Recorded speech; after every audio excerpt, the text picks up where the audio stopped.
চলমান আইপিএলে চেন্নাই সুপার কিংসের জার্সিতে দারুণ ছন্দে রয়েছেন বাংলাদেশের মোস্তাফিজুর রহমান। খরচে বোলিং করলেও নিয়মিত উইকেট পাচ্ছেন তিনি। সর্বশেষ ম্যাচে হায়দ্রাবাদের বিপক্ষে ১৯ রানে নিয়েছেন ২ উইকেট। ৮ ম্যাচে বাঁহাতি এই পেসার শিকার করেছেন ১৪ উইকেট। আর এতেই এখন পর্যন্ত ১৪ উইকেট নিয়ে ২০২৪ আইপিএলে যৌথভাবে প্রথম স্থানে আছেন মোস্তাফিজুর রহমান।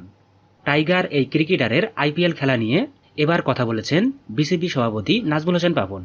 জিম্বাবুয়ে সিরিজ বাদ দিয়ে আইপিএলে খেললে মোস্তাফিজুর রহমান লাভবান হতো কিনা এমন প্রশ্নের জবাবে বিসিবি সভাপতি বলেন, আইপিএল লাভবান হতো, আমরা কিভাবে লাভবান হব।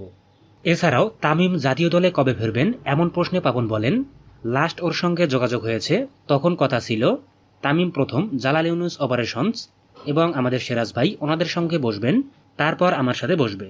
ওনাদের সঙ্গে বসেছে, এখন আমার সঙ্গে বসবে। আমি যেটা শুনেছি, ওর কাছ থেকে শোনার আগে কমেন্ট করা উচিত না। আমি যেটা শুনেছি, ও বলেছে সামনের বছর থেকে খেলবে। এর আগে জালাল ইউনুস চৌধুরী বলেছিলেন আইপিএল থেকে মোস্তাফিজুর রহমানের শেখার কিছু নেই। এ প্রসঙ্গে সে সময় তিনি বলেছিলেন, আইপিএল খেলে মোস্তাফিজের শেখার কিছু নেই, মোস্তাফিজের শেখার প্রসেস ওভার। বরং মোস্তাফিজের কাছ থেকে শিখতে পারে আইপিএলে অনেক খেলোয়াড় আছে, এতে বাংলাদেশের কোনো লাভ হবে না। যদিও জালাল ইউনুস চৌধুরীর এই কথায় ভারত এবং বাংলাদেশে প্রচুর সমালোচনা হচ্ছে। আসলে আপনিও কি তাই মনে করেন? আপনার মতামত কমেন্টে আশা করছি। ধন্যবাদ।